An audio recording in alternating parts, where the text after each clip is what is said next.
Listeners, welcome. Destination Aviation. I'm your host, Jeff Miller. You made it again. Thank you for coming back. I'm getting so many great comments in, a couple snotty ones here and there, but that keeps it real. I've always said I knew the podcast would begin to be a success when I got snotty messages, so keep them coming. No, it's just a part of doing business, but a lot of them are constructive when they do come in, so take anything. If you want to gripe, you know where to gripe. You know where to send it. But we have an exciting episode today. I have my friend on, Kevin Spitz. He's our first, we have a lot of firsts. I talk about it right at the beginning of the episode. I don't want to have any spoil alerts up here in the front of the episode. We'll close up with some show notes at the end, as we always do. But we're going to get right into our interview with Kevin Spitz. Well, Kevin Spitz, welcome to Destination Aviation. My pleasure to be here. Look forward to speaking with you today. No, I'm excited. You're our first engineer to be on the podcast. So yeah, that's a milestone for me. Well, I'm honored to be your first engineer. Yes, I'm a licensed engineer here in the state of Illinois and a couple others across the country. Well, and predominantly your engineering is aviation focused, right? That's your correct. So. Yes. For our listeners, and we have people that are part of the industry, and then we also have people that don't really know too much about aviation. So you work for a company called Mead and Hunt. That's correct, yeah. And can you just describe a little bit of your role and your title? It's a very long title, so I don't want to mess it up. The interesting thing about engineering and civil engineering is that everybody has opinion because everybody touches on what we do. And so a lot of the people in my field, they do work with roads. Everybody driving a road. Hey, why is there such bad traffic where I'm going? You know, that type of thing. Well, if you give us enough money, we can solve a lot of problems. And so my role here in aviation, everybody pretty much travels through an airport. But they also think, oh, you must be the one that's building terminals. Well, not me personally. As a civil engineer, I work on the flat areas. So that would be the runways, taxiways, aprons, any sort of infrastructure that helps to build up an airport. So my role, I lead our Chicago Aviation Engineering Department, so I've got a group of engineers that we do projects for airports really across the country. Mead and Hunt's a nationwide firm. We don't just do work in airports, but airports is a big area of focus for us. And we work at airports from the smallest landing strips all the way up to the largest hub airports, such as nearby in O'Hare and Midway, trying to help them with problems. Consultants pretty much mean problem solving. No, that's fantastic. I'll also pause this for a second to say, too, you're our first in-person interview. Yeah. So this is live for me. This is different, which I like. Across the table from each other. I enjoy it, too. And I think, for the listeners out there, I'm local. I'm 15 minutes away. I live 15 minutes away. Chicago Executive Airport, where we're recording from, has been a part of my life my entire life. I've grew up in the area, and I continue to live in the area. No, that's fantastic. So I guess just for listeners, you started off, was there a moment in your early career, or let's say when you were young and you're like, aviation, that's what I want. Like if you're out there and you're just listening, most people understand an engineer, but was there a aha moment, or were you like, yeah, you know what, engineering seems like where I want to go, and maybe aviation? From a work standpoint, a career standpoint, I can't point to an aha moment growing up. Always loved airplanes. You love the band, aha. You just I love the band, aha. I love Chicago. There's all sorts of bands that I've tried to live my life around. You were in that kind of mindset of black and white and pulling you off to the side, and the guy with the you remember the music video. Oh, I love the music video. Who doesn't love that music video? Right. Now you got to hit the high note. Let's hear it. No, I'm kidding. I'm partial to The Living Daylights, which is their James Bond. Oh yeah.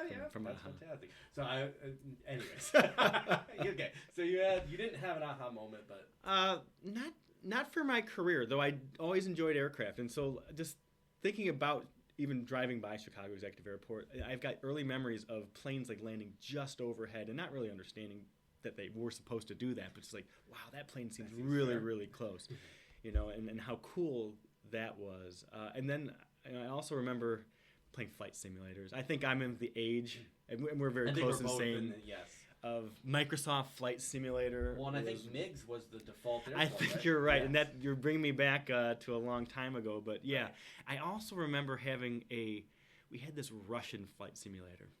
Really? Yes, and so I don't know how my family got this Russian flight simulator, but at the time, you had to have a certain decoder to get. Sounds weird. Yeah, but you had to have it for licensing. They didn't want you stealing the games. Really? And so you'd have to have a certain decoder, and their decoder would be they put a word in Russian on the screen, and you had to decode what that word in Russian was. Well, I didn't know any Russian. Right. And back then, there wasn't as easy as like putting it on the internet and it Right. telling you the Russian. ChatGPT, And some so Russian. the only word that we could figure out, and I was too stupid to go to the library and like get a Russian dictionary, which would have fixed the entire thing, Seems fair.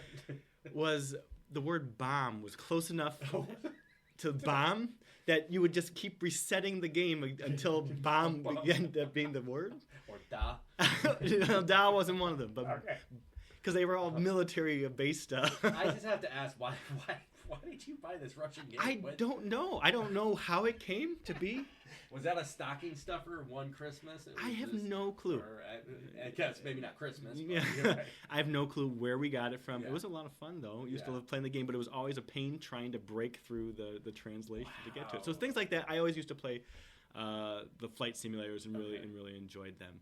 But then went into engineering. I thought I was going to be a highway engineer. Even in college, and I think we'll get to that a little bit, Yeah. I didn't take any aviation engineering classes. Really? I didn't really understand that there was a path forward Yeah. in aviation engineering, in which I don't think is too unique. I think there's a lot of people who don't realize of all the careers that exist in aviation all around us. And so I thought I was going to be a road engineer. And actually, I started my career in rail. Wow. Yeah, it's funny you mentioned that because I actually had a conversation with an educator. They manage part of a high school district, Mhm. and we work with obviously engineering firms here as well Sure. to work at the airport.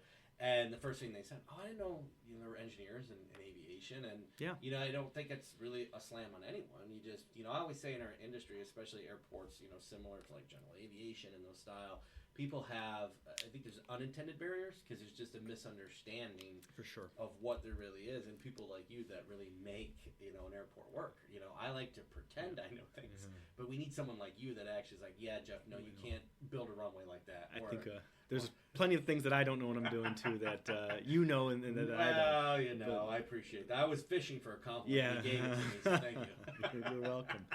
No, people think when you talk about airports and airplanes, pilot. Right. If I'm not going to be a pilot, I'm not going to be anything. Absolutely. And that's such an amazingly small amount of what goes into the aviation industry. So it's interesting. So you went from, really seeing aircraft landing in airports, kind of understanding it. Then you were a Russian spy. I was a Russian spy. You were a Russian spy. You were reporting I wonder if we were attacking the Americans in the game. Right. I don't know. Well, if you tested in bombs and stuff, Yeah, right. exactly. It reminds me of, remember the old movies of War Games? War Games, exactly. Yeah, right. Little did I know what I was actually you're was Matthew Broderick. exactly right.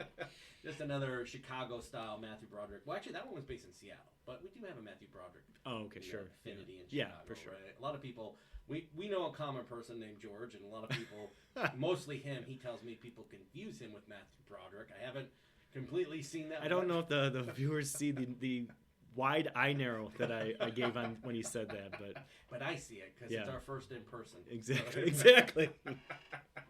No, I appreciate that. So you went from that point, and then where did you go to college? I went to University of Illinois at Urbana-Champaign. Okay, that's a nice school. That's a fantastic school. Love Here's my the time interesting thing about that school, and you try to give a compliment to people, right? Yeah. I know somebody who went there, and I said, obviously in Illinois, a lot of people went there, but Sure. I said, oh, it's a beautiful campus, and they're like, have you been there? No, it's not. Yeah. And they said, it's just kind of, it's a great institution, and it produces great, from students to people, but they're like, it's not a beautiful campus. But I'd love to hear your opinion on that. I don't know if it's a beautiful campus, but when you go somewhere and you have some of the great times of your life and you meet so many great people, it grows on you, right? And so I only have fond memories of my time at University of Illinois. The only problem is like when you graduate from somewhere, you want time to stop. Yeah.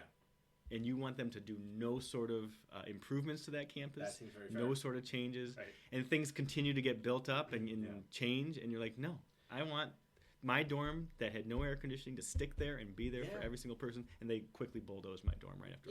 I was in a hall called Doolittle, which is about the amount of activity I did in it. And, I went back to campus and I looked around and everything had changed and big, beautiful buildings. And I'm like, two things. I'm like, wait a minute. I had to be in the crappy area. Sure. How much did you charge me to build this thing? Yeah. I'm like, wait a second. For sure. No, it is always nice to go back and reminisce. It's actually funny. So when I worked in Laredo, Texas, and we had an engineer at the airport. He was an assistant airport director, And so he was originally from Mexico, so he went through schooling in Mexico, and then when he came to the United States, he went to U of I because he was one of the best schools for engineering. Yes. And so I remember him fondly telling me, because Laredo, Texas, if you don't know, it's usually that white spot on the map because the temperature is so hot. It's like 120, 130 degrees. But he's like, I hate it. He's like, I walk across campus and I'm trying to get snow out of my ears. So he loved the education, but cold days. I mean, that you don't forget either. From that period when you get back to campus in early January, just that wind that would just blow across and killer wind. You were there. You graduated. You became Boxcar Willie. Boxcar Willie for 4 years. You tried to put your beans in the little stick and. I had my bindle. Yeah, bindle. That's a requirement for every person that works on the railroad. All the livelong day is their bindle. Wow, the bindle. Well, good for you. Here's the interesting thing about a railroad, and I say this often when people ask me about airports, because most of the time when the public comes and asks us certain things about airports, and it, sometimes you're like, people get a little frustrated because it's like, oh, why are they asking such a silly question? Well, the reality is, all of us don't know everything about everything, right? And I always point to the railroad. I'm like, I don't really know how the railroad works. I kind of maybe understand, because I've been in government long enough that if it's like a passenger train and you have, like in our case, a metro station or something, the community probably puts up the money to I don't know. But that's where my mind would go with it, right? Sure. But it's I would think one of the cool things about working for the railroad company, because I've heard this from airports, is because all of the railroad lines and rail yards being built in the 1800s, they basically have like these laws that give them carte blanche to kind of do whatever they want on the rail lines. And so, communities are like airports, right? I won't name the airport because I don't know if it's a public story, but I was talking with a director of operations and maintenance at another airport in the Midwest, and they said that one day the rail company came up and they blocked off the road to the air traffic control tower. There was a railroad track that rode right through the area. And he went out there and he talked to them, and they're like, no, we're going to be working on this for 3 months. And so the air traffic controllers and the fire department, they were going back and forth while they pulled out their laws from the 1800s. It's like, we can do whatever we want, basically. Wow. They shut the road down for 3 months, and they had to actually drive. Their air traffic controllers and the firefighters had to cross the runways to get to their facilities. Isn't that incredible? It's incredible. So with your experience at the rail, how did you tell us all about it? Well, I'm not going to be able to share those type of experiences because, once again, this was early in my career, and it comes from an engineering lens. And so at that level, being given specific projects to work with. I will say, a couple things about the railroad. They're private. Yeah. If you work for the freight rail. Big four, big 4, big 5, something like that. Class 1s, the Class 1 railroads, they're private, and so things can be a faster pace. And like to your point, when they want something done, they want something done. I also know that I didn't work for the railroad; I worked for a consultant. Okay. So, but the people who work for the railroad, if something happens within the system, a flood or emergency of some sort, you're getting that call in the middle of the night, and you're expected to go respond to it. So this is probably not any different than you at your airport, but just knowing the vastness of the nation and these rail lines, it can be quite the. I'm going to turn this a little bit into planes, trains, and automobiles because I'm interested in this real thing here. I hope I'm very interested in it. Yeah. So when you were doing that, you really are working to redesign, or maybe not redesign is the right word, but you're fixing what exists. I guess just as a citizen in the United States, we'll say, other countries might be different, but in this country, there's really not too many new railroad tracks, right? Being built, or am I wrong on that?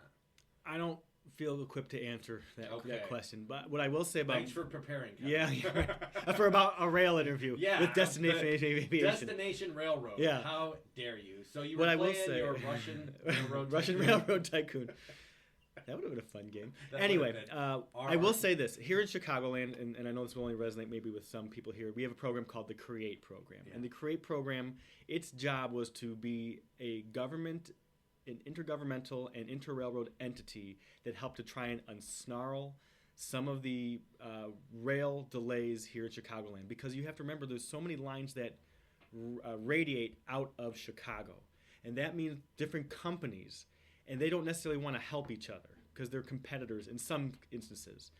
And there's real money that goes into these improvements too. And they say, well, I'm not going to do it unless they do it. So this CREATE program was brought in to say, hey, what if we all kind of work together and we can try and use some public money, we can find different solutions for things. So one of the projects that I did work on, which has now been years ago, was one of the CREATE programs that was connecting two rail lines that radiated into the city to try and help to unsnarl things. And later on in my career, actually, again, part of another CREATE project that had the same effect. Whether it's trying to make things more efficient for the rail or try to make some of these grade separations so that we don't have to stop at the railroad tracks. We're going to have a bridge or a tunnel, whatever it might be. Those are the type of projects that the CREATE program here locally is trying to do and has been trying to do for decades now. It's interesting because I spoke with someone who used to work in Chicago, there's the Metro Rail, yes. And a lot of those tracks are shared. I think you mentioned congestion, but basically they said because they're really borrowing the track for the train from freight, that freight takes priority. And that's sometimes I think there's some agreements around rush hour and things like that. I don't think that at this point I take the Union Pacific Northwest line. Yeah. I don't think Union Pacific could just be like, nah, we're running trains from 7 to 9 a.m. I think they've got agreements that say that in those time periods, Metra has. I was on the bullet train in Japan once. Really? It was impressive. I don't think it would ever work here because we're not responsible enough to get off the train quickly. But I just read a story where the conductor apologized to all of the passengers because he was 30 seconds late at his next stop. And I'm like, that just doesn't really work here in the U.S. Jeff Miller getting off with his Subarus that he picked up at O'Hare before he got on the train, and his suitcase and roller bag falling onto the platform, causing a delay. I don't see it really working. Sometimes when you don't have nothing nice to say, you don't say anything at all about that. That seems fair. I never take that stance. Well, when it comes to rail, I went to some conferences on high-speed rail, also in the passenger side of things, and I guess to what you just said, freight rail is king in the United States of America. Yeah, that's just the case. And if you've ever taken Amtrak, I know I've gotten into the situation where it says your train is delayed for freight train interference because you're an Amtrak train running on freight lines. Right. So that's the system that we have here in the United States. Some people would tell you, rail's dying. Well, rail's not dying. Rail's more important than it's ever been. Yeah. Passenger rail, not so much. Just not as much. Though, we'll see where the future holds. There's certain corridors. I hear quite often that kind of D.C. to New York. I recently had the pleasure of taking Amtrak down and it was a really nice experience. We flew into BWI in Baltimore. Okay. And went down to D.C. for a conference, and then we left out of Reagan. Oh, okay. But yeah, it was. I think it was. It wasn't Amtrak. I forget the acronym, but it was like a regional train line. But it was great. Yeah. You're starting to see some, and I'm not too completely familiar with this, more private entities investing in passenger rail if they think that they can make the money to do so. Well, and I was down at a conference. The downtown St. Louis airport actually invited us down for. Right. We had a board meeting with the Illinois Public Airports Association, and I maybe misunderstanding, but they were speaking. I think the Mid the Lambert St. Louis airport, and then the the Mid America Airport, that they're connecting that via rail. That I'm not familiar with. I'm sorry. I may be completely making it up. You might be right. I mean, I could see that being a great regional transportation line to use. Yeah. But I'm not familiar with that. Yeah, because I think they did something similar between Orlando, MCO, and down to like Melbourne, right? Okay. Or that general area. I know they were all kind of at one point irked because it's Melbourne, Orlando, Melbourne. Oh, well, we see that more and more often too. Right. What name like Oakland and San exactly Francisco. Right. Bay Area. San Francisco Airport out of Oakland, of San Francisco. Chicago Executive. Right. All these airports.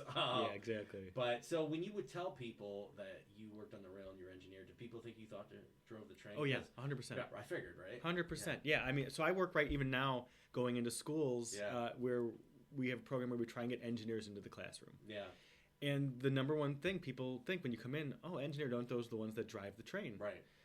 And so even going into schools, especially underprivileged schools, and explaining to them, no, there's a whole career path that's engineering that touches on everything that people see in life. I mean, from turning on our water, turning on our lights, the roads that we drive on, all these different things, when they think that, we're the ones that are driving the train. What is the difference between a conductor and engineer? Do you know? I don't know. Or is it interchangeable? I think that's, at this point, perhaps interchangeable. Right. Probably in the 1800s different, but I probably am speaking out of turn there. I'm sure Destination Rail, once again, there's a very avid rail community. Oh, there is. And if I say the wrong thing, I'm sure. Watch out. They'll be throwing their toy trains right at your head. Oh my goodness. And my children being some of them. Yeah, it's amazing to me because my mother moved onto the rails. I don't know why. Okay. Yeah, she got her bindle? She did. Okay, she did. congratulations. I told her, I go, Mom, you're going to have hobos walking through the back with a stick of beans on it. It's interesting. I'll call her on the phone and she'll be like, oh, there's a train coming. And it's that close in the back because there's an intersection there. And she said, did you hear that? I'm like, yeah, I think it broke the glass of my phone. I did hear that. But it's always amazing to me, families, and they really, it's so revered. Like, we get a lot of plane spotters. People come and see the planes. Same thing. Yeah, people track. I don't know, obviously it's like FlightAware and stuff. I don't know on the rail side. There must be some system because I know even some people that I know will go because they know a certain locomotive is coming through. I don't know. I wonder if it's just at this point a network of fans that are communicating back and forth because could be. You're stuck on a track, right? Right. And if they know what your destination and your origin is, maybe they just know it's going to be passing by. I'm not quite sure. Or we could be having one of those aha moments right now where we're going to create TrainAware. And we're just going to ask ADSB and let's just track them everywhere. Let's look into that. Yeah, let's look into that. And monetize it. I've talked to you way too much about trains, so I'm going to move on from that. So you were conducting, you were engineering, you were having fun on the rails, and you said what? At that point. So let's take a step back here, Jeffrey, because once again we're contemporaries here, and we're getting very formal with Jeffrey. But you want my attention? I want your. That's a shut up, Jeff, and let me talk. Well, it's I think you're going to resonate with me. I graduated in 2008, which was the worst time possible to graduate. And so when you look at rail at the time, because it's private entity, what's the one thing that they pull back on? Capital improvements. Right. Austerity. We're going to just try and survive. We don't have the money to be doing these big projects right now.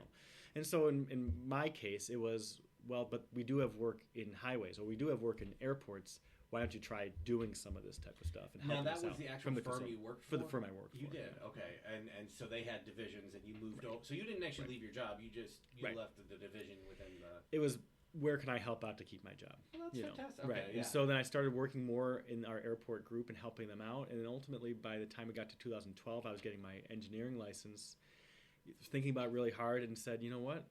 I actually think I like airports more. I really enjoy this. And so jumped back into it and haven't looked back. So we have some students that listen to the podcast, and this is for my own edification too. When you talk about licensing to be an engineer and you talk about U of I and your degree, what you got a bachelor's degree in what? Bachelor's degree of science in civil engineering. But at that point, you need to do what to actually be an engineer? Yeah.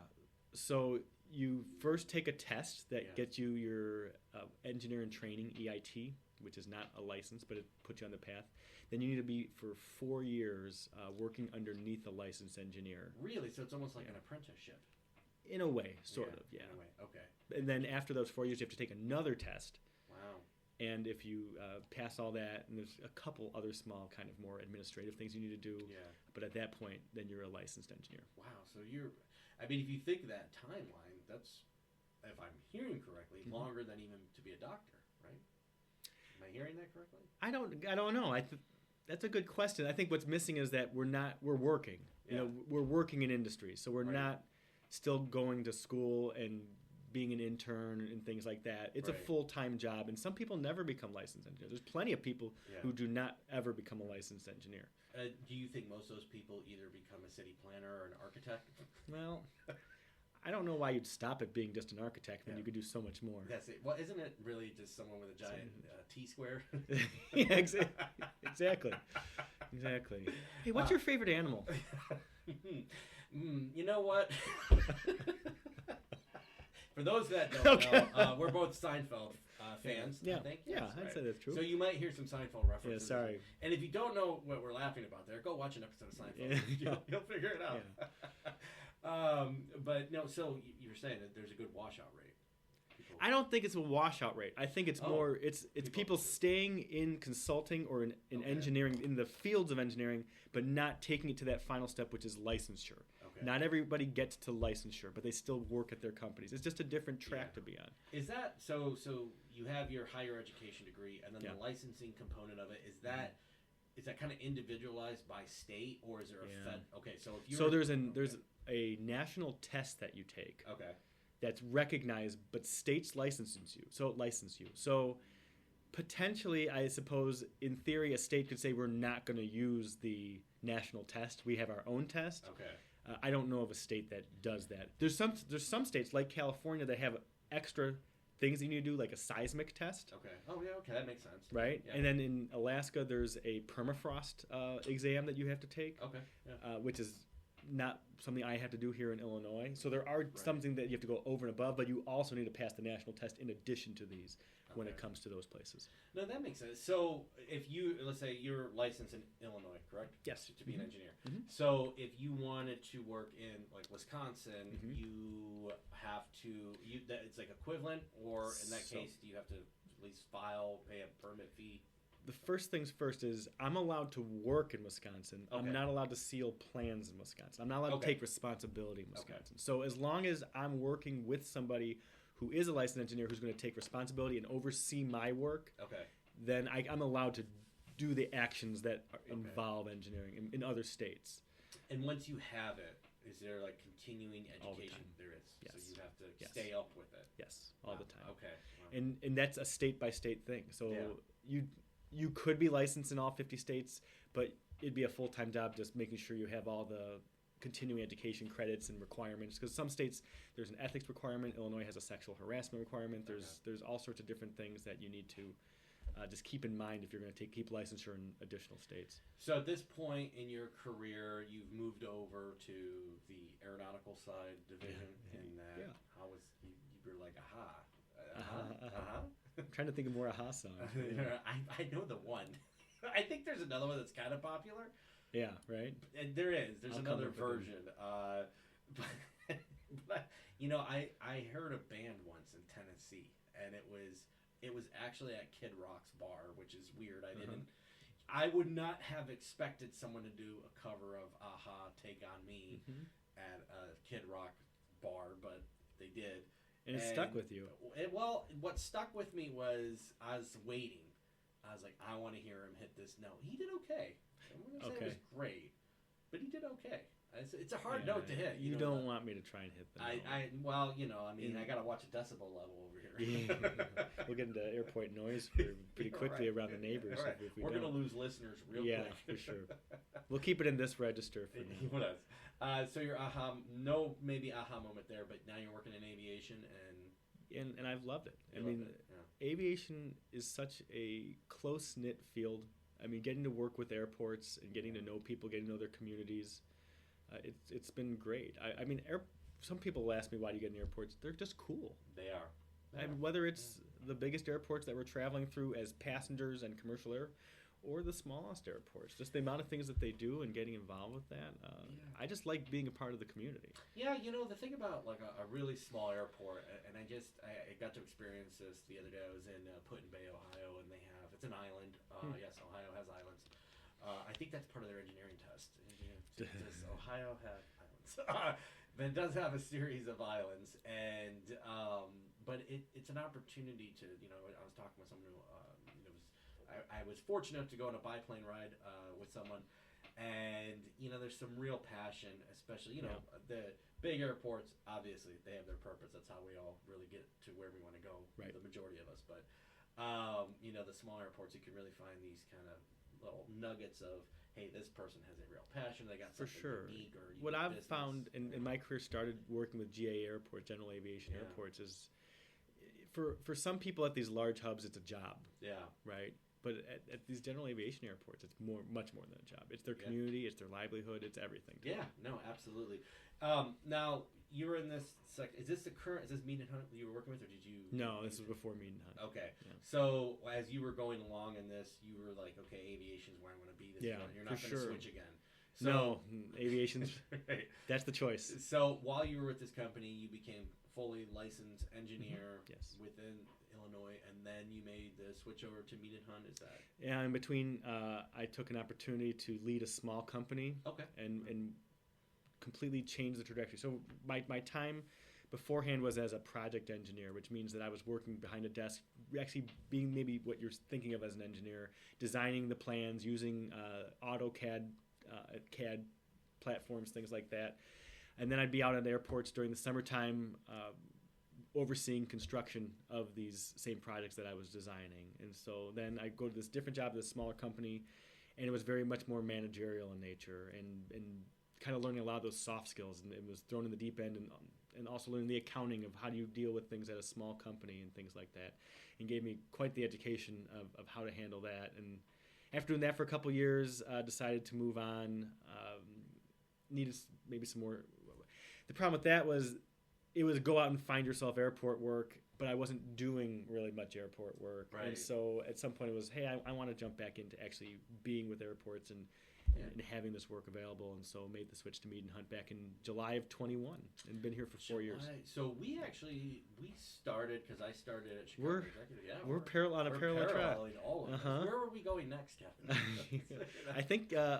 I don't want to speak out of turn. Upper Peninsula, is that where we're going? Yeah, I think we're going to the Upper Peninsula. That's where we're at. You know, actually, it's funny. So, and this will be news to the listeners, but after I've been thinking about buying an airplane, and after I went up with that biplane, I'm like, this is it. I got to get a biplane. Yeah, absolutely. And did you buy it? No, I didn't. I went okay. up just. I didn't even. I was just wandering. I'd be an airport junkie, right? Yeah. And he was giving biplane rides. And it was an old Continental, I guess United at this point, retired pilot. And it was just like, this is the style of flying that I want. And so, yeah, I'm all invested into it. There'll be future episodes to talk about my silliness, but so you're welcome to come along on that. I would love to. So I tried doing one of these discovery flights a while back. I have a little bit of a motion sickness thing, which I don't find on the commercial airliners. Right.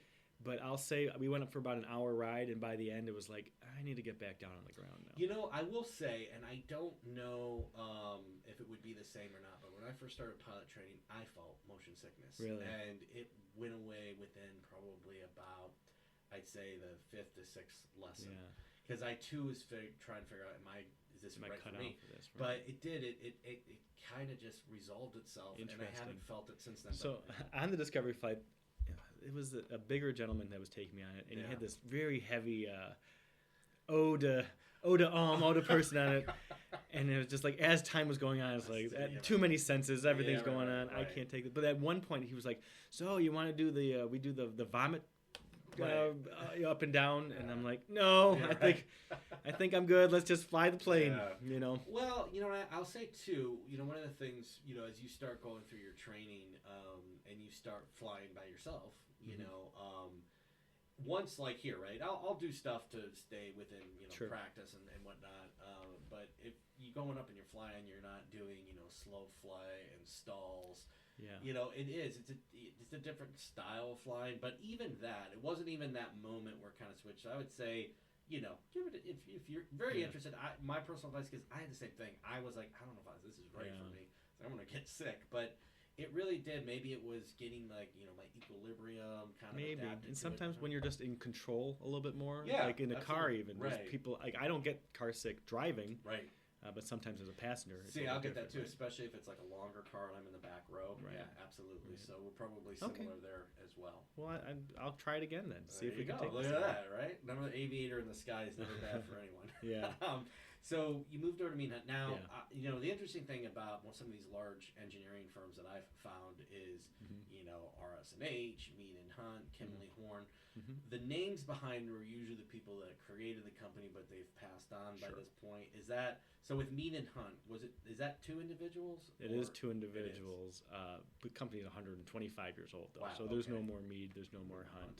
Okay. Yeah. And it is a employee-owned. It is an employee-owned company. Right? So I'm a stockholder in the company, but it's privately held. So it's not sold on any market or anything like that. You have to be working for the company to be an owner of the company. But that's I think for an employee that business model, I could see where you have ownership, right, in the direction in the company, and I certainly encourage it for our younger employees to be a part of it because then you do take a little more ownership. You get to share in the rewards of the company's success, and luckily enough, we are in what I would consider a very safe industry, growth industry that doesn't see the same downturns of tech or other type products that you would see on the market. So it's a pretty good investment too. No, and so you're originally from Illinois. Correct. Right? Yes. So this is home for you. This is home. Is your region, or is it mostly Illinois? Or do you work yourself? Or do you oversee? Me personally, at this point, mostly Illinois. Okay. I've done projects outside of Illinois before, and happy to help on those type of projects. But I'm just at the point now where I call it being either a net importer of staff or an exporter of staff. You're importing and exporting. I'm importing and exporting. Okay. What do you import? Matches. Apples. Crackers. So we're at a point now where we're importing staff, meaning that other offices are helping us out. We have enough work here that they're helping us, and that means that my work stays mostly local at this point. Yeah, and you're doing a lot too with the state of Illinois, right? I think you're augmenting some of their. So and that's a whole nother. How much time do we have? We have as much time as you want. Okay. You keep talking. So the state of Illinois is a block grant state, which I'm sure people aren't quite familiar with too much. But that means that rather than airports working directly with the FAA, they work with the state because the FAA gives Illinois a block grant, a big grant that they're supposed to disperse that money. And so I think there's many reasons for this. There's 10 states across the country that are doing the block grant program. That was how it was by law for a long time. In 2018, it was expanded. Funny enough, no one took them up on the expansion, and there aren't any new block grant states. But the program in Illinois is large, and so they needed help. I think the other piece of it is we have to remember in 2020 comes and we have CARES and CRISA programs that expanded the amount of eligibility for or money available for airports, right? Yeah. Even before that, this is not going to be interesting to everybody, but we had the Rebuild Illinois program, which was a capital improvement program that increased the amount of projects that are being administered by the state of Illinois. Right. If you want to call it bill or IIJ, whatever your persuasion is, that comes in whatever it was, 2021, 22. Right after the onset of COVID. But that almost doubled the amount of funding available to airports, and that's more projects that had to be administered by the state in this case. And so it just got to the point where they needed help. Yeah. They needed, quote-unquote, staff augmentation, people out there to help them to continue their program from running and to keep things moving here in Illinois. And we're very happy and proud to do that. Yeah, no, as an end user of that, I'm always happy when I know the contract's on for Mead and Hunt because I know things are going to start moving, more expeditiously on the front. Because a lot of those programs allowed airport operators to do, projects that the FAA, and we've talked about this on other episodes, but for those that listen that aren't, completely involved or haven't listened to every episode, go back and listen to all of them. But I haven't listened to every one of them. The FAA typically goes runway out. And there's usually always something that you have to do on your runway. So the funding eligibility for things like vertical infrastructure, more ramps, it allowed, airports. Bill funding was an opportunity for us to do certain projects that we typically are not, they don't hit the priority level to get federal funding. And so I would assume also it's probably some projects that are a little different than the normal. I mean, not that you haven't built any of them, but these airports, like in our case here, we did a road system, and we did a tie-down relocation project, which again is typically not something that we would probably get federal funding for. Yeah, I mean, it's an interesting. So, in my background also, and I don't want to be skipping too far ahead, but I worked with the Airport Consultants Council.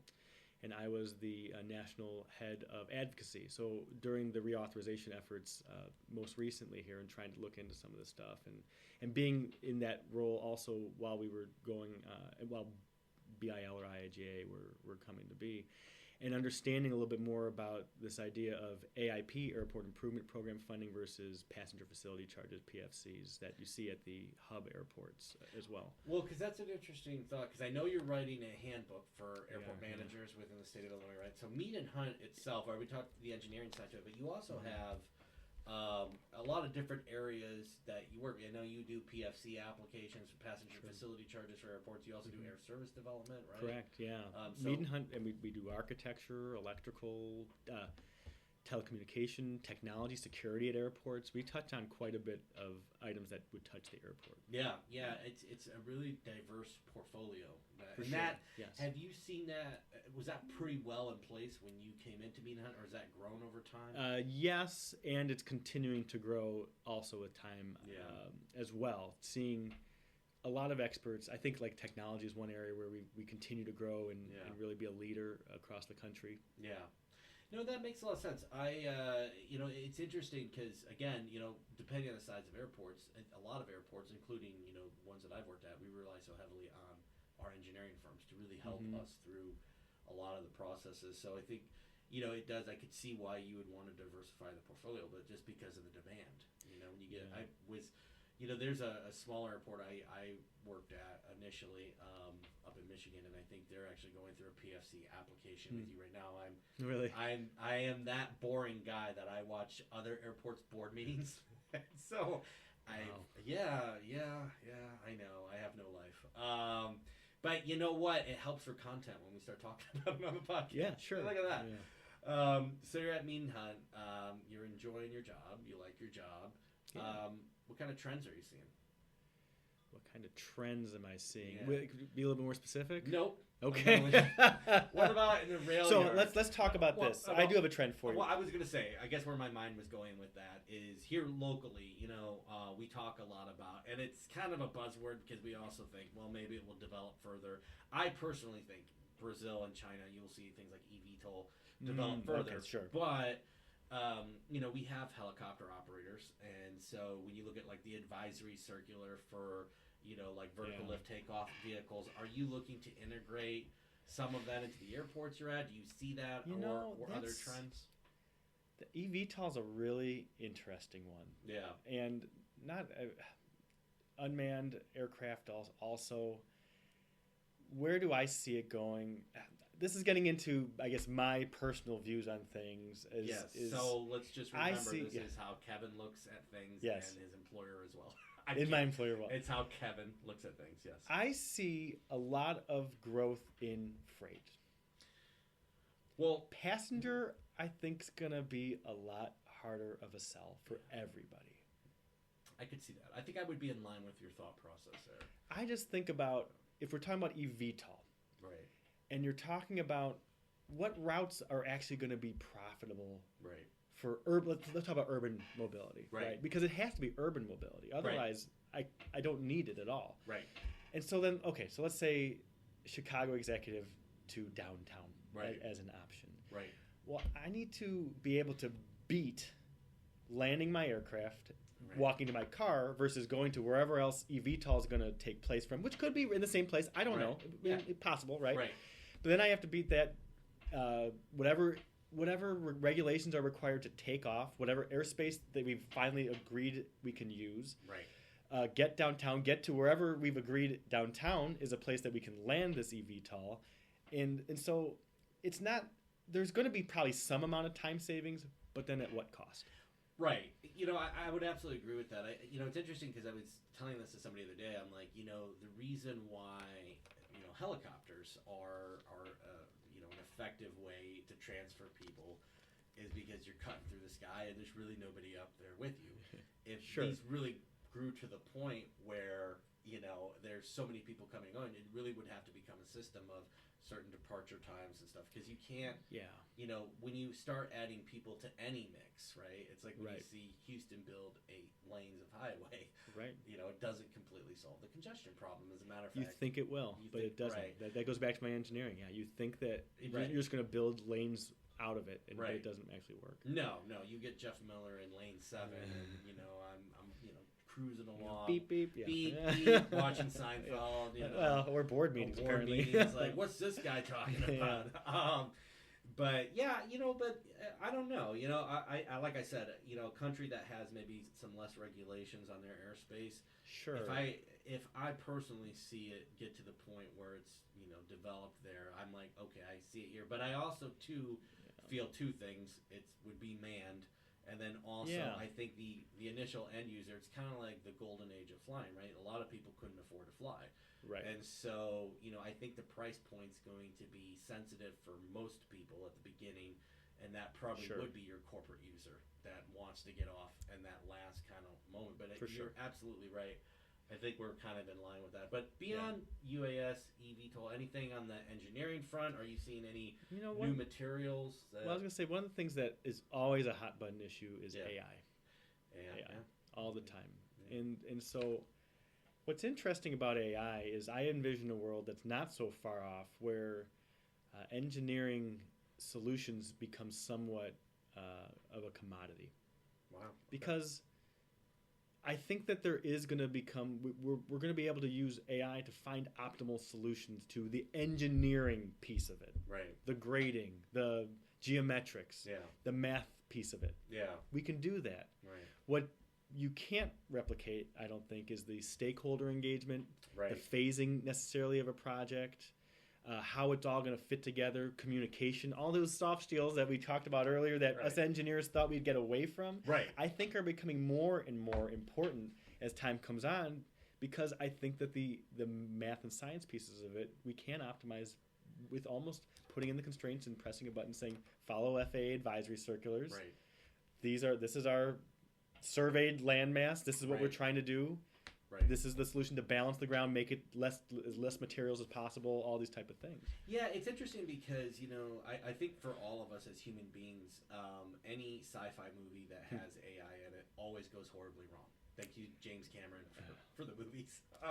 But, I guess in my mind, and I had a recent podcast where I was interviewed and somebody asked me about the technology front, and I said, really, that has something that's been changing my side to it, right? Because it takes tasks that, if you're writing out, maybe a guidance document or something, you could, what would take me an hour before, I could do it in like 20, 25 minutes because you still have to put the work in because it doesn't know it's in your head. You have to kind of like, I want this, that, and you're plugging and placing. But I think it really becomes like a virtual assistant to help you, and then you can really continue to focus on other items. But you're laughing. So well, because I use it as because I was going to go back to Seinfeld. I use it as a glorified thesaurus a lot of times. Yeah. But I know it has other functions. Yeah, right. Yeah, no, it absolutely does. As a matter of fact, I can't even remember the word now, but I was looking it up earlier. Maybe I still have it in my phone because somebody had said it to me, and I don't know if it's... Oh, I'm going to butcher it. Emeritus? Yeah, you say it because I'm butchering it. I would say emeritus. Emeritus, okay. Yeah. So, of a former holder of office, especially a college professor, which we need to talk about that, having retired but allowed to retain their title as on honor. And so that, again, it's kind of, I guess two things in my mind. I'm like, it's not going away. We're beyond that. And so if people are in the mindset of, we have to be cautious, well, okay, maybe we could at least think that the worst case scenario is not going to happen like in the movies. Well, at least not right away. I mean, I'm not going to necessarily say it can go terribly wrong. Well, we can. Right? but I guess my kind of thought with it is we're probably beyond that point. I don't think that you can. I think if it's going to go terribly wrong, I think regardless of our other countries, it's going to continue to develop.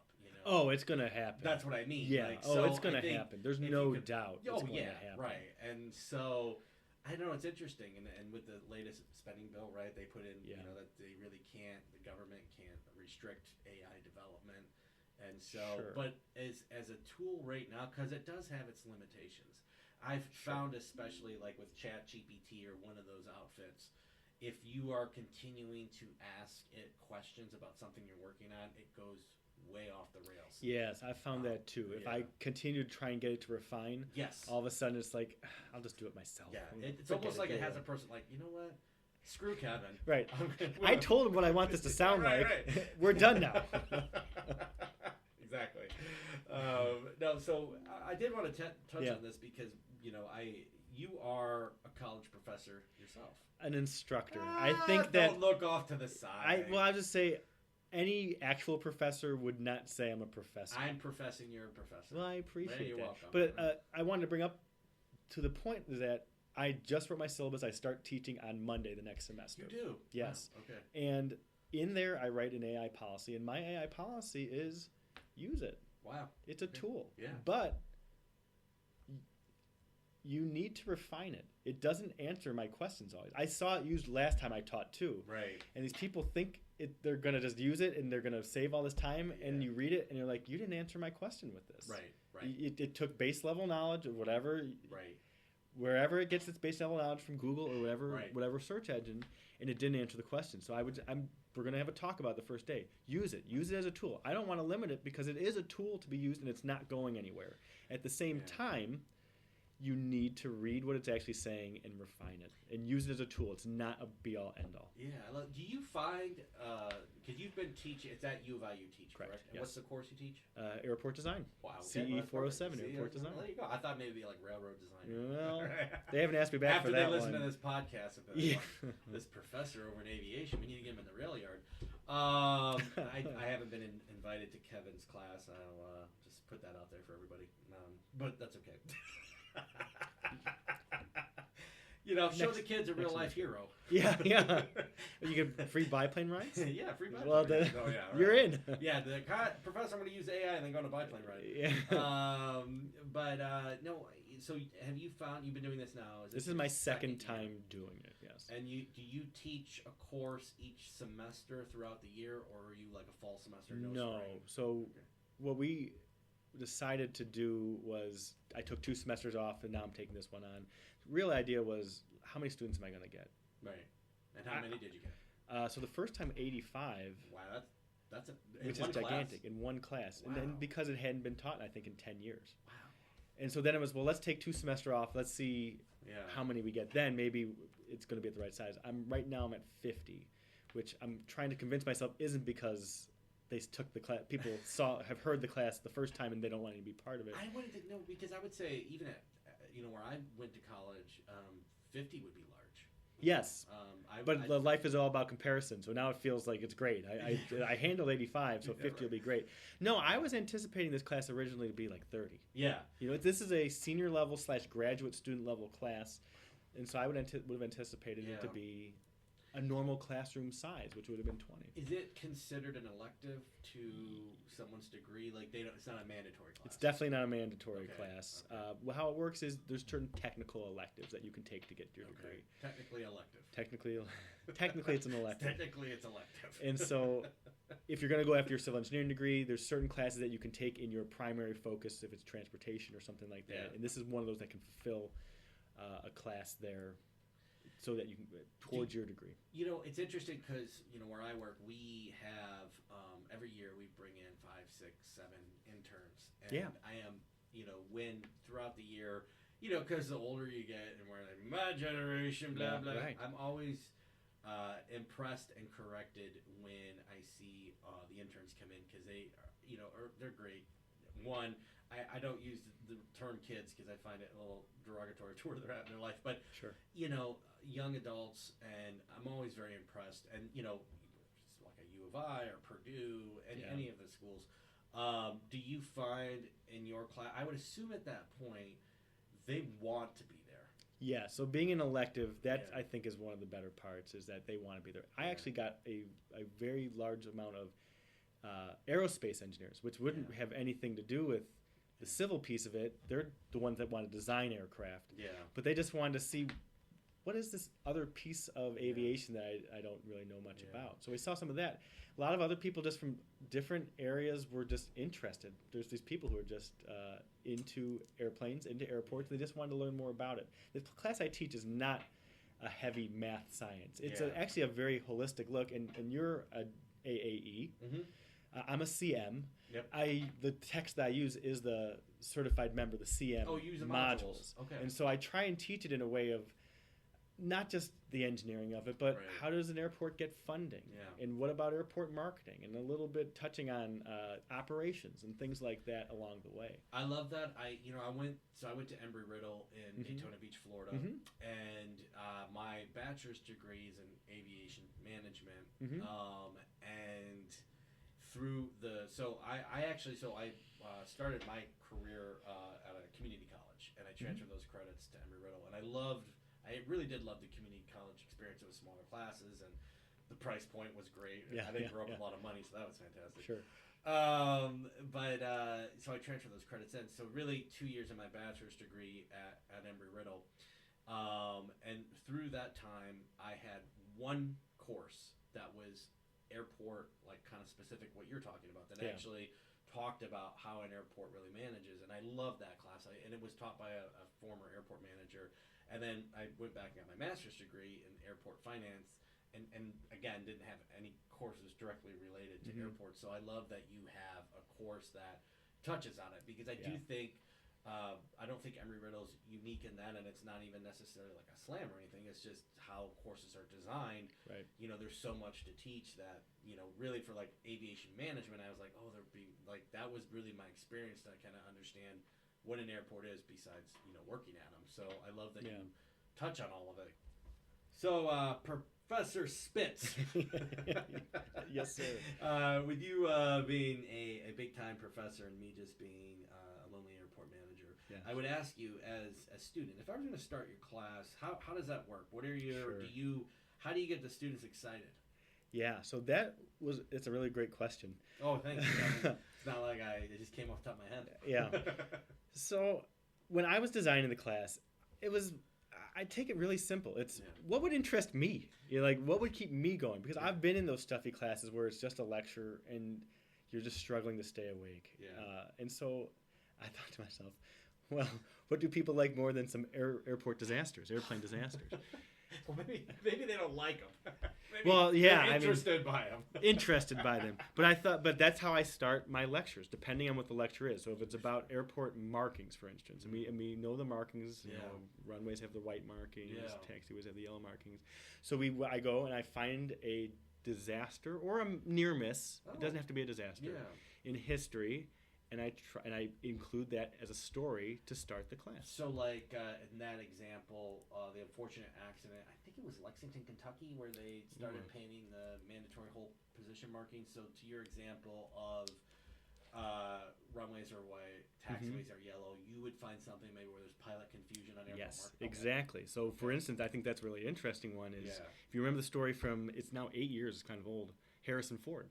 Oh, yes. Harrison Ford lands on a taxiway. Yes. And so we go through the entire audio. Yeah. Oh, you had the audio too. I had the audio of Harrison Ford landing almost on top of an airplane. Luckily, it was a miss. Nothing happened. Right. He's just, I think he says he calls himself the jackass that just landed on taxiway, or whatever it was, taxiway Charlie or That's something why like people that. love Harrison Ford. Exactly, right. I mean, he takes full responsibility for it. He knows he screwed up. Yeah.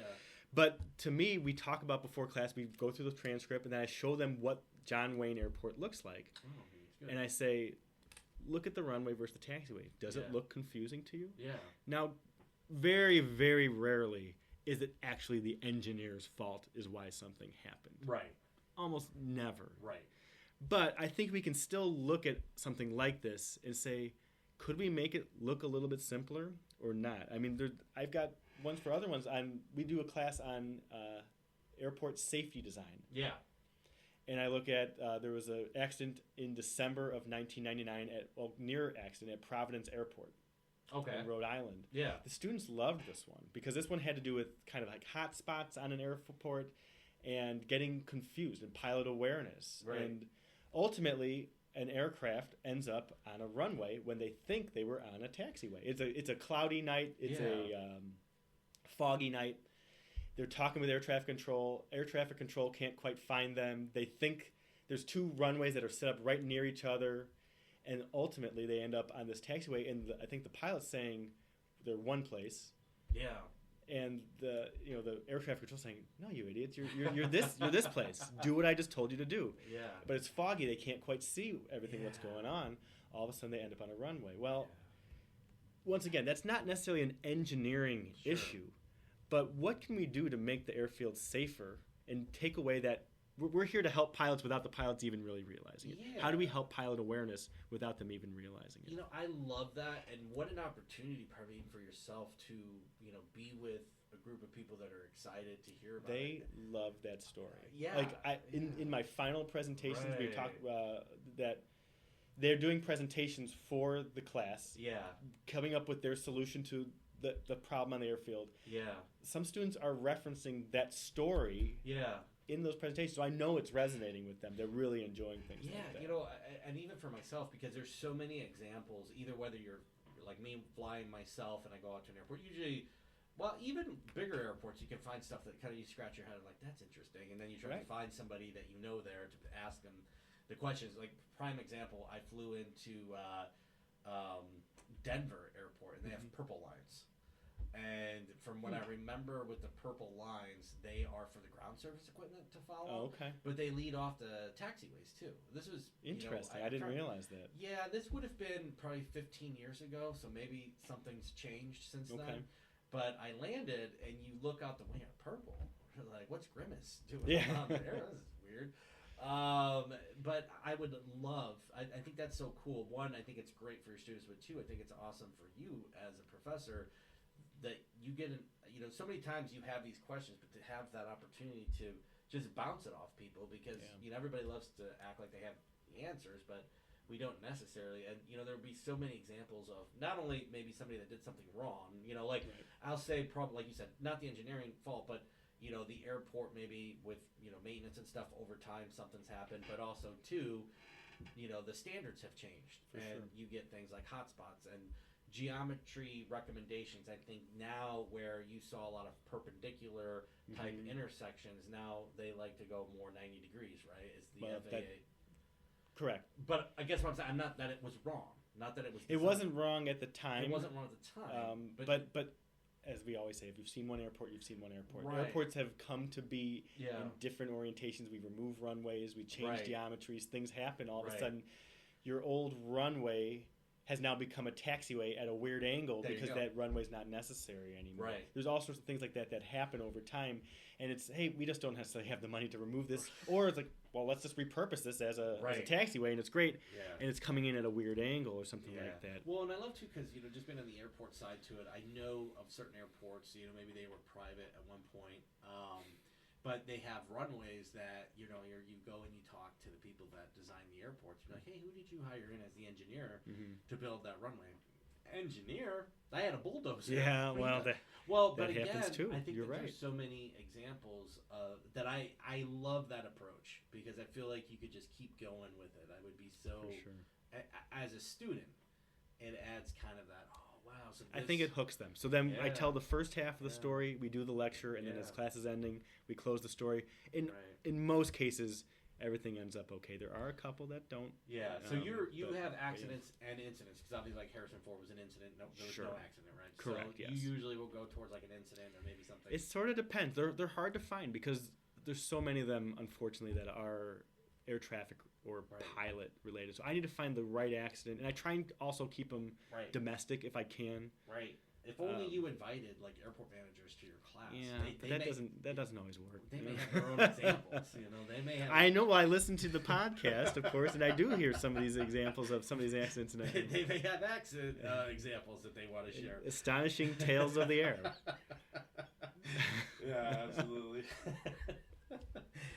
So I also would like to say, because sometimes in this episodes of podcasting, I might flub a bit here. And Kevin was so kind when I shut the mic off to tell me I flubbed. What did I say, Kevin? Parallel, perpendicular? What did I say? You said in some instances it's perpendicular. In other instances it's 90 degrees or something along those lines. So that's why I'm not an engineer. And Kevin's so kind. He should have told me I was wrong. But you know what? He's going to tell me right now. No, quite honestly, I speak so often that sometimes I forget I'm not intelligent. It happens to the best of us. It happens to the best of us. That's the mark of a caring individual. You go home at night and you're like, oh, what could I have said that would have been better there? How could I have made that better? Come up with something. Yeah, was that because there was a Midway accident too, right? There was, and so I actually I spoke to another group of students at another time, and the presentation was just about Midway. We go and I show them the screen, and we listen to the transcript once again. We listen to the report between air traffic control and the pilot, and we stop it at certain times and say, what were they thinking right now? What could be different? But I look at it from an engineering lens. Right. That's not necessarily how NTSB is going to look at it. They didn't necessarily look at it in that way. Right. Because is this when Southwest overshot the runway? No, that's Oh, another that's one. another That's another one that's also Okay. was in my class. Okay. That one's for operations because it Okay. had to do with clearing snow, Yeah. and there was mistakes made of Yeah. the runway was not in a condition to land that day. Yeah, and I think the pilot forgot to put on the thrust reversers. I think, right? Oh, I think it was a mechanical, but Or we was it a can. mechanical issue? Okay, let's not. From my recollection of, All right. of that one, there was some mechanical issues, Okay. or maybe they did forget. It was something of that Yeah. nature where they didn't do the thrust Yeah, reverser for mechanical whatever issue, reason. Yes, right. But yeah, that one's the one on operations because the thrust reversers, from my lens, Yeah. is immaterial. Right. Right. Right. The fact that you've got snow and ice on the runway and they're calling back to Southwest saying, just so you know, these are the conditions on these thirds of the runway. Right. They have to make a decision, and they Right. chose to land See, that the day. interesting thing is, I looked at it from the exact opposite. Right? No, I Is that did when I funny? read the TSB report, which is interesting. That I'm not saying my way's right, but Right. because when I worked in Pittsburgh, I had to Mhm. do all the. It was right during the time when they got away from mu values to the RCAM, the runway condition assessment matrix. Yeah. Thing. And one of the way I remember it, I could be remembering wrong, is that one of the components of the NTSB report is that airport operations had not assessed the runway in a certain amount of time. And so Mhm. there was a lack of good information on what the current conditions were. Yeah. But I thought when I had read the report that the reality of the aircraft landing was without the thrust reversers, whether mechanical or they weren't turned on, is that's what caused the overshoot, Okay, regardless okay. of condition. Now I could be wrong on that, but the interesting thing, my personal thoughts with RCAM as I went through it was, so mu values are what were being reported. So mu value is coefficient of friction on the runway, right? Mhm. And so when you go out and you run a friction test on the airfield, you can come up with these values, right? And so airport operators used to be able to report those directly over NOTAMs, and they're no Mhm. longer allowed to do that, but they use it as part of the assessment matrix. And so my kind of thing with the RCAM system all along was, so you're not allowing the airport operator to publish the mu values, which pilots were used to, Mhm. but the only way to upgrade a runway is with a mu value. And so to get Interesting. the new mu, because there's a new condition matrix, right, from 0 I think to 6, 6 being the best and 0 being the worst condition. Usually somewhere in the middle, 3, 4, 5, right? Okay, okay. But so to me, it was always interesting because the FAA wanted to take out some of the objectiveness with Sure. with reporting, but to me, it's more objective because you're using multiple things, but and I get the idea of, okay, you have the visual inspection from the person looking at it, Right. but the mu values are also still very much a component of it. You're just not reporting it. So I always thought that was a very interesting case. At least, I'm trying to peel back from over the last 10, 12, whatever Yeah. years it's been. So But that 20 years ago. 20 years ago. 20 or I had 2005. hair back then. Yeah. Um, No, the one that was more recently in this Yeah. past February yeah. at Midway is where the aircraft ended up. It was the incursion. If you recall right. that one. Yeah, I do recall that one. Yeah. Yeah. Where the business aircraft had left one of the Business SBOs. aircraft And left yes. the SBO. And honestly, we talk about it. Yeah. Clearly had no clue necessarily. Well, I shouldn't be saying that, but in my view, had no clue where they were on the airfield. Well, I think that one of the things about an incident like that, especially like a place like Midway, is when you go through, right, and you read an advisory circular and you look at design standards for an airport, like, okay, it needs to be this, this, this, and this, Right. right? Well, then you get into these modification of standards, which quite honestly allow a lot of airports to operate because without Right. the modification of standard, there's been over years encroachment into The standards change. standards change. And so, but it is always interesting because Midway especially has a lot of modification to standards Sure. to the airfield. But Sure.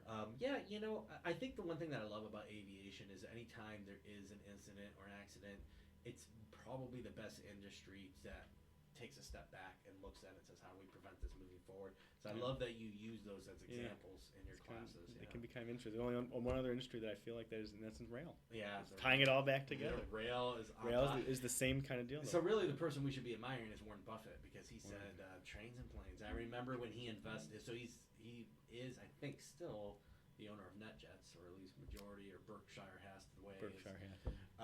And the same with trains. BNSF. Yeah. BNSF Railroad. Yeah. That's right. Yeah. So, Look at that. He's always been smarter than the rest of us. As long as he can keep going. As long as he can keep going. I think he's in his 90s now. Yes, right? for sure. Yeah, well, bless him. Yeah. All the power to him. All the power to him. So, Kevin, we talked about how you get the class up and running, but you want to go back to kind of what you talked about with projects, and how do you see that in your career? Also, final projects, things that you're doing. We talked a little bit about the AI, but can you elaborate a little bit on that? It's things that I didn't realize until even later in my career. Yeah.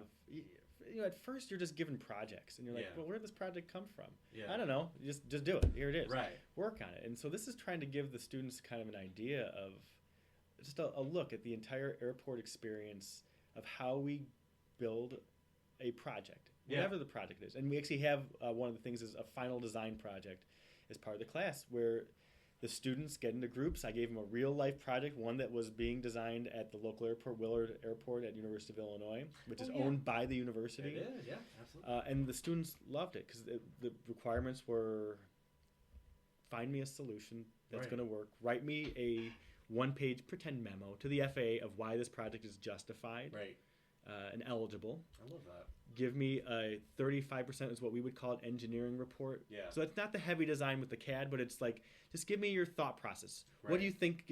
Draw me pictures. I don't need it to be professionally made. I want you to tell me what your solution is to the problem. Yeah. Give me a very high-level cost estimate. What do you think it's going to cost? Yeah. And then the final piece was, and think through what pavements are going to have to be closed. And pretend like you're doing a presentation to an airport manager for this project, as in how are you going to phase the project so that you have the least amount of impact to your stakeholders. And that's their kind of, that was their final. Basically. That's their final. There is no final exam in my class. It's that final project, and they have to make a presentation and a report. Well, I love that, and I think it probably goes back to everything that you're allowing them to use protect as well to their benefit, because they probably have to use some of those. AI is not going to create that presentation for them to do it for you. And for the AI thing, if I write something that can be solved by AI, shame on me as an educator. Yeah, right. I love that. Yeah, no, that's fantastic. Shame on you. That's how I've always felt. I mean, this is going off on a tangent. I love tangents. Let's hear it. From a professorial standpoint. Ooh, you like that? I do like that. If I write a test that's the exact same test as the test from last year, and my students find that test, however way they did it, and study that exact test, and ace that test, shame on me for not changing the questions. Absolutely. They're using the resources at their disposal. Now, you can say what you will, but you need to put some effort in as a teacher to change these things if you want to really test your students. Well, it's interesting because I've never been an educator myself. I'm not professor material like you. You were college material. No, I'm not a college material. I'm barely high school material. I have a lot of issues on that front. Thanks for pointing them out, Kevin. That's why I have a podcast. You know what they say? If you can't do, speak. Right, sure. I don't know if they say that. I say if you that. can't speak, fine. I've never heard of that before, but I just came up with it. Somehow I manage. But where was I going on my tangent? Oh, I know where I was going with it. So as a student, not a great student, but as a student, you knew those professors that were just checking the box. Yes. And it's funny because we were around the same age, and I don't know if you had this experience, but through my college career, I remember the shift from books. Here, and then I remember people being like, because it was the game, right? You'd go to the bookstore, and the professor would make you have your own book, and you'd go, and we all thought there were some professors, in bed with the publishers, and they would, buy the book, take the book, I'm going to take the test out of the book, and you would show up to class, and they wouldn't let you share books, right? You have your own book, and so you buy a book for $100, and then when the semester's over, you turn it back in for $12. And they would continue. They'd resell it. Yeah. Well, then it came around. It was like, there's CD-ROMs and all. Yeah. And it's like, we'll get past. Well, no, it didn't. Then they just had the tags in the back. So as soon as you ripped the tag open, even if you had the book, you had to go pay back to get the learning examples. So there were online testing. And it became one of these things where it just felt like a business model. It felt like the professor was, you need to get the book, buy the book, and then buy the test module because I'm going to test off the test module. Right. And Right. You know, I think for students, you know, not ever, there were some amazing professors, but there were these moments where you're like, I think you're not really here invested in anybody. That's for sure, and that's something I'm looking at. I'm involved with the American Council of Engineering Companies, ACEC, on a national level, looking at workforce development, and this idea of in college, traditionally at the large universities, teaching to create more researchers, because they're research institutions. Yeah. They're not necessarily institutions that are designed to get people jobs at the end. Yeah. And so you have these professors who they're judged on their research. Yeah. They have to teach, right. but they're judged on their research. And also they teach what they know, and they know research. But right. in our industry, we have a great shortage of engineers moving forward. And we need people who have practical knowledge. So when I designed this class, I designed it from the standpoint, all the things that I told you about, things that I do in my job that right. are practical knowledge, that if you come out, then you'll have an idea of what the role is of an airport engineer.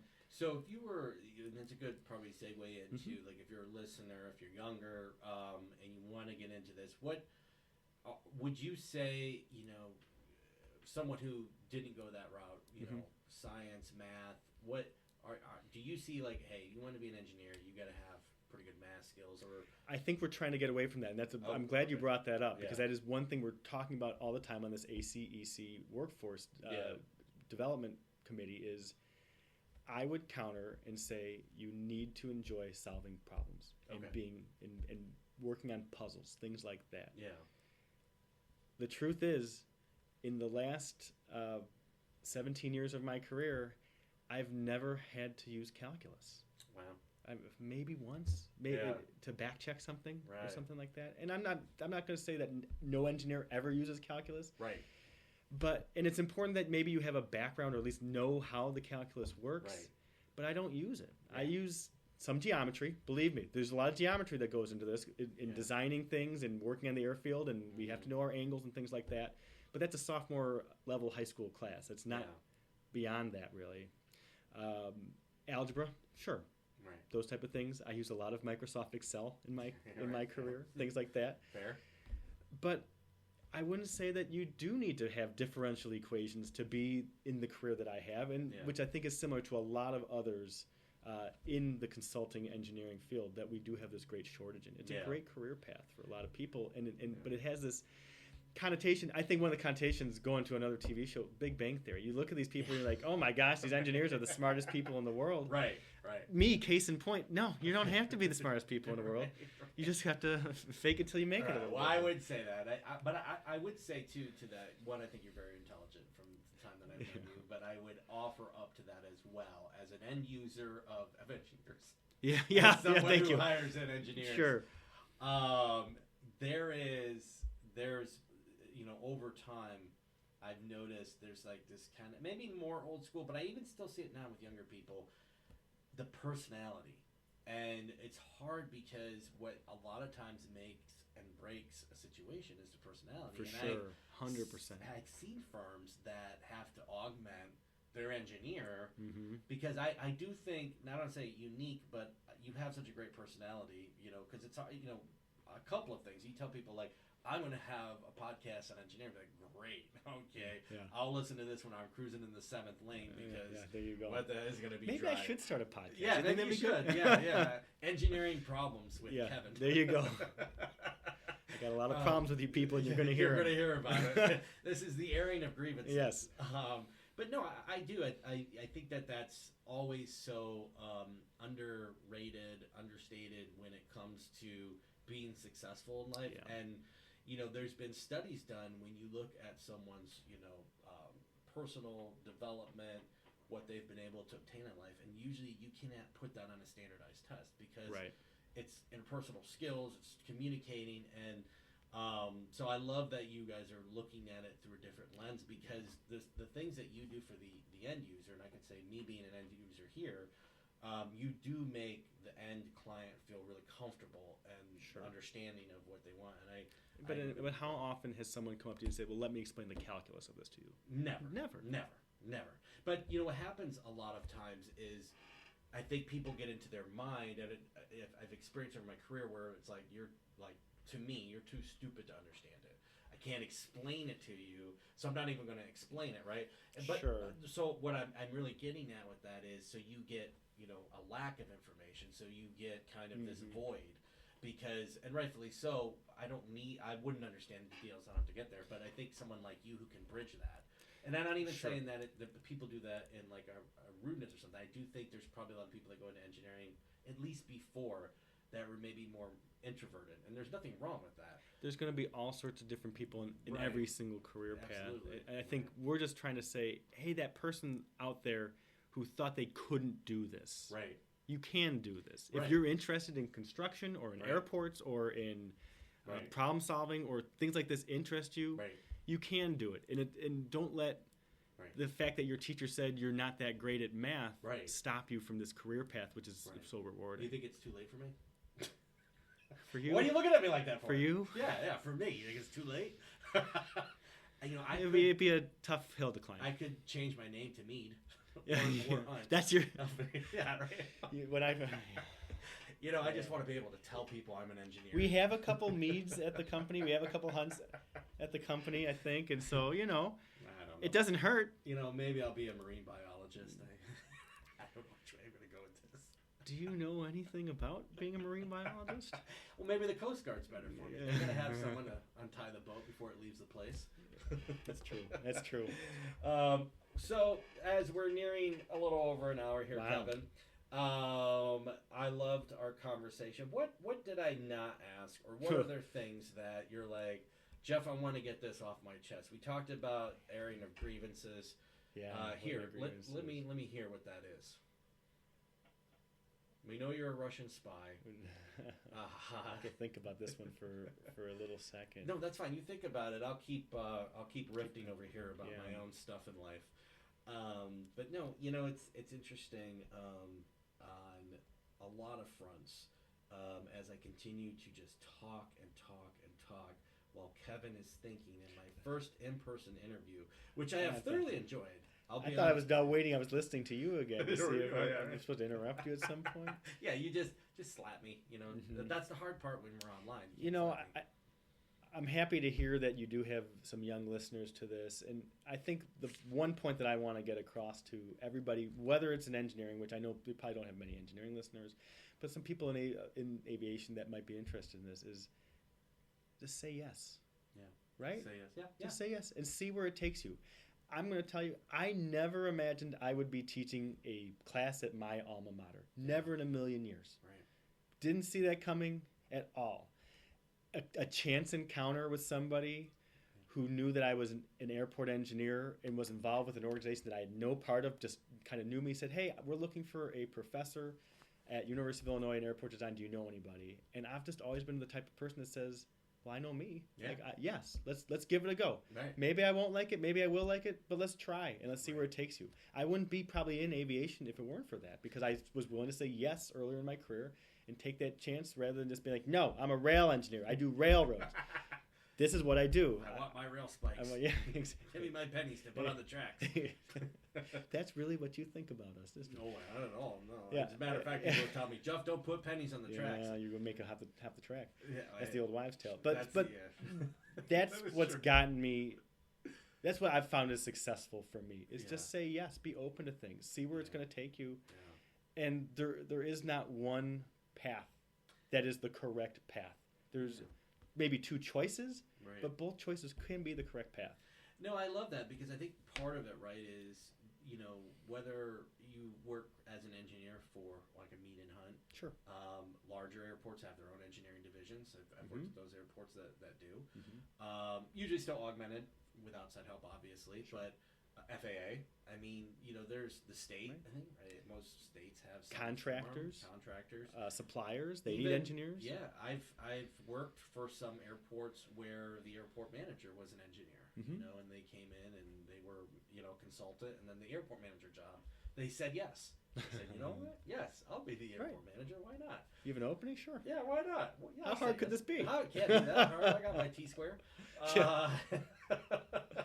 No, it is very refreshing, and I love the thing about the podcast too.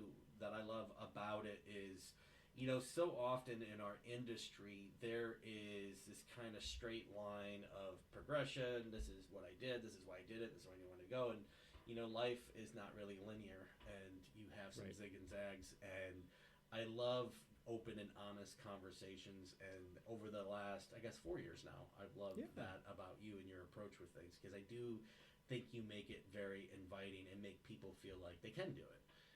And I think you're probably the perfect person to teach people. Yeah. No, I do. Thank I you. honestly do. For all the crap I give you. Yeah. I do. We'll feel- get you over to class one of these yeah, days. well, I mean, I got podcast stickers for Yeah. everyone. Oh, I interesting. I got one for you when we're done here. Now that we're in I person. love it. Yeah, look at that. Stick it where you don't like me. Yeah. So I guess I would say overall, how are your feelings in the industry? You feel good about it? You feel good where we're going? Yes, for You do? sure. Yeah. I love aviation. I think that aviation is going to continue to grow. I have no doubt that it's going to continue to grow as time goes on. What that growth necessarily looks like, I think that's anybody's guess. And what the airport's role, honestly, in aviation could Yeah. change over time too, as you talk about the eVTOLs again. How does that all fit together? Yeah. I think that the world understands how important aviation is in connecting us all, Yeah. right? Absolutely. And people love travel. Yeah. And so with that desire there, I don't see any slowing down in the industry. Yeah, I love that perspective on it. Is there, as we finish this up here, is there one project that you think of that you're like, yeah, that was a project. I love that project. That was the cool project. Is there something that resonates, or do they all have their level of enjoyment, or is there one? They all that's do like- have their level of enjoyment. Yeah. I got to be a part of a project pretty recently with the Chicago Department of Aviation, Yeah. where we were. This is really, it doesn't have anything to do with the airfield, but we were just looking at electric chargers Oh, for like for vehicle parking? for vehicle parking and Oh, okay. things like that. Yeah. And I think this comes back to this is a problem solving activity, because it Right. started out with, okay, given our electrical capability today, Yeah.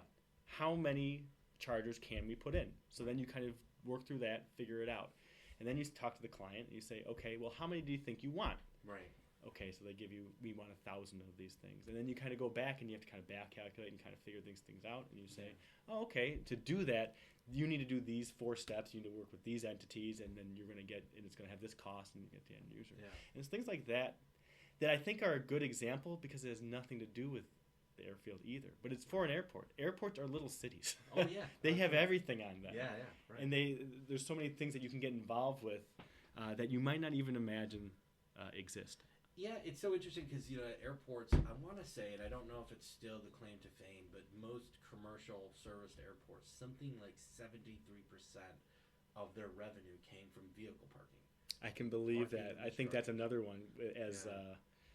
as T&Ds continue on, Yeah. if that's going to remain, and those are their own issues of how we're going to fund all these things. But Yeah. those are interesting issues. Well, they're problem solving, which is why we Problem need good solving. people like Kevin. Well, exactly. They're not unsurmountable Right. issues. Well, because even I had heard the other day the weight of electrical vehicles. You know, if you Isn't that funny? yeah, You don't think about that. right. But in aircraft too. I mean, I did a project for school. In Yeah. school, I got my MBA at Lewis University, and, Yeah. and so some of the classes, one of them was in aviation sustainability. We talked about changing out their Lewis University's fleet for an electric fleet, Right. and what kind of savings there would be. And I'll talk about. And one of the things we talked about was, well, these aircraft weigh more, Right. Yeah. right? Didn't even occur to me. Oh Right. yeah, the batteries are heavy. Right. Yeah, it's interesting because Lewis actually reached out to me this week, and some universities reach out, others don't. Other professors Yeah, don't say yeah. anything to me, but they asked. That's if a I- slight, it's a jab right small there. Slight. It's a Okay. small slight. I'm gonna get it at the end here, but they reached out and said, would you come down and be a presenter at one of our meteorological classes? And I'm like, yeah, come down and dazzle the kids with some science experiments. Breathe on the window, create some condensation. Sure. No, unfortunately, I can't make it down there. But it is funny because to your point, I would have said yes if I wasn't going to be out of town. Yeah. But we have an alternative for them, which someone on our staff here, which is going to be much better than I was because they actually can predict the weather. I can barely look at it on my phone. I was driving home the other night. I'm like, is It's storming.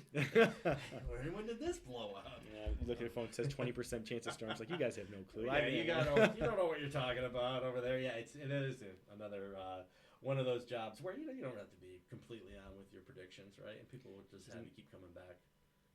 I want to talk about that for a second, because it is amazing that in aviation you need to be 100% all the time. Yeah, you do. Right?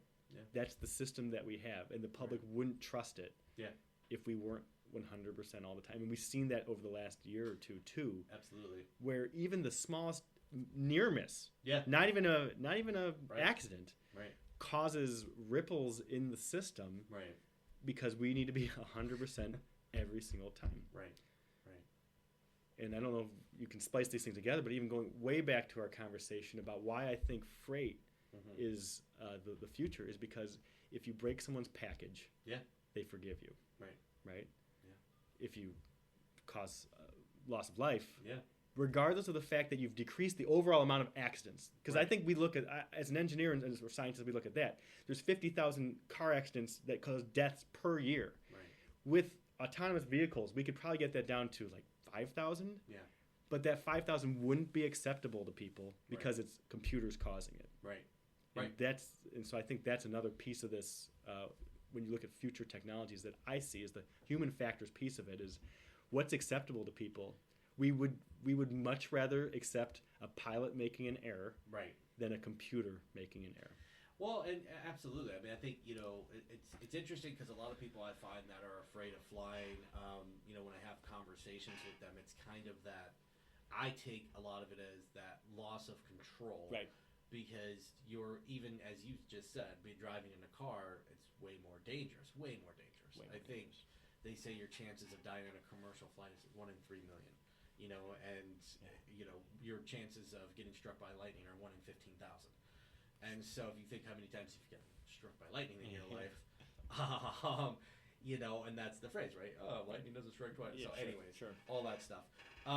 It is interesting to me because, when you look at our industry and you look at the safety record to it, you're absolutely right. Like, people are willing to forgive that kind of human error side to it. But if you're in the back and you have no control, and that's the thing when you're flying, you can control your car, but you can't control.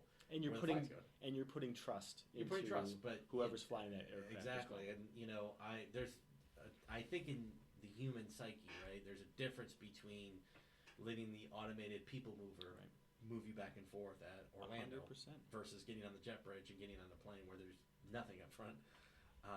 In most cases, a computer, I'm sure, can fly. Yeah, absolutely. Better. They mostly do now.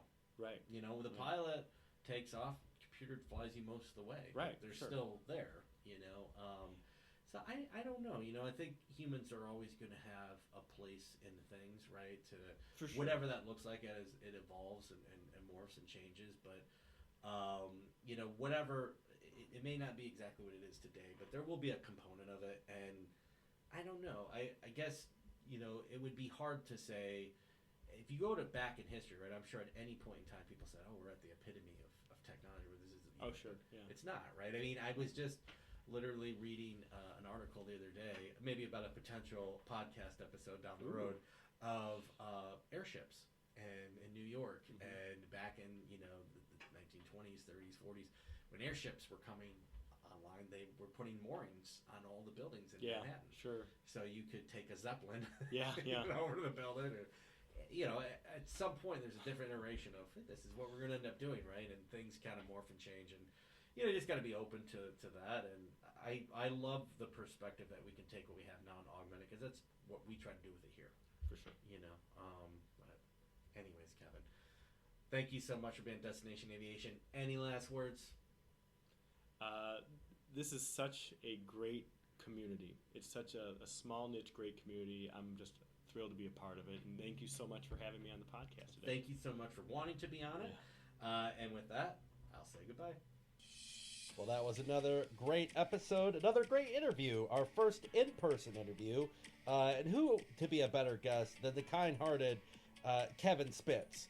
Not only kind-hearted, but smart, and really, when you talk to him, you can see the passion that he has for aviation. So, a great field. I've worked with some amazing engineers, and we need more of them. So I hope If you're a student, if you need more information, feel free to drop me a line at dapodcast85@gmail.com. That's all your source for information aviation related. And if you want to learn how to be an engineer, shoot me a message, drop me a line.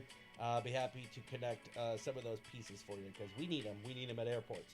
I don't know. So this episode will be dropping. I'm actually traveling this weekend. I'm going to the AAAE General Aviation Conference in Texas. And I don't know. It's going to drop after I'm already back home. So did you have fun, Jeff? I think I had fun. Session 7 was great about legislative affairs. Oh, who was moderating that? Jeff Miller was? No, I always love it. We're going to a Rangers game. I'm going to assume that future Jeff, you had fun in it. It's going to be like Back to the Future 2 when Biff's talking to himself. I don't know, some crazy old codger with a cane showed up. I didn't have any recollection of who they look like. If you haven't seen Back to the Future 2, go rent it. Or I guess renting's not a thing anymore. I don't know. Go stream it is probably the proper way. I'd like to give a shout out to the downtown St. Louis airport. I went down to a conference with them, and when I got in their car, they were playing yours truly on their radio, and I love hearing myself over the speakers. So, you know, quite honestly, I entertain myself. People say that to me all the time, and yes, I do. I do entertain myself.